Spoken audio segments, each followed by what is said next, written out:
on haiku.com.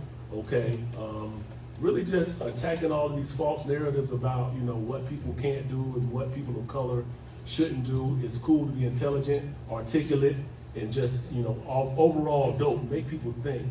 And he does all of those things. Yes, sir. Tell me about this book here, brother, man. Introduce yourself, man. My name is ABR. When I say AB, you say R. AB. R. It's a book of haikus. It's 17 haikus that follows the emotional scale from shame to enlightenment.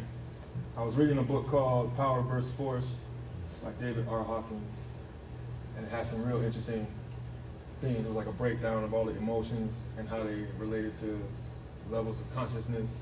So I was like, how can I simplify this? And I've been writing a lot of haikus. I went in the street, people were like, oh, you're the haiku guy. Put two and two together, they have a book of haikus. It's real small, but it packs a punch. Every different emotion has its purpose and has its place, so nothing's bad by itself. If you follow it, you can go up, you can go back. That's all it is. It's just like a little map. You know what I mean? So you basically understand emotions. You're in tune with emotions. I do.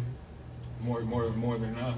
Because I'm actually interested in this because you're a male, and by the way, Dr. Rex, the love doctor, right? So, with that being said, a lot of men that I interview, they think with their logic mind, right?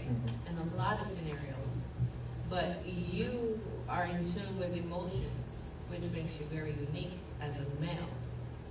Like, what advice do you give men that are only just logical thinkers, especially in a relationship?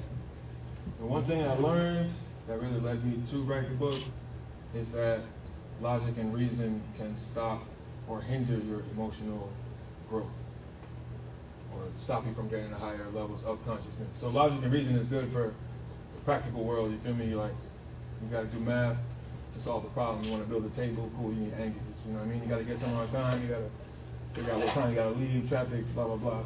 But beyond that, it's a lot of things that just don't, it's a lot of things that you can't put on paper, you feel me, too. You can have a lot of things on paper, and in real life, it just don't go like that. Right. Like, that's really it. It's just a lot of things that's on paper, real life don't go like that, and I acknowledge that. So is forgiveness on that scale? Because I think what you was talking about, and I think it's difficult for men sometimes to forgive situations where they're expected to be strong sometimes. You understand what I'm saying? Because as a male, we're expected to do certain things, historically, provide, protect. And when it comes to those types of things, provide and protect, there's not a lot of forgiveness in not providing or not protecting. Because that you're either homeless or you're injured or dead. So what are your thoughts on that? Well, forgiveness is not in there, but pride is in there. Okay. And I think that'll tie in what you're saying. But then at the same time, forgiveness, I think people have like a real strange way about thinking about forgiveness. Like, just the sentence, I forgive you, but it ain't got nothing to do with you.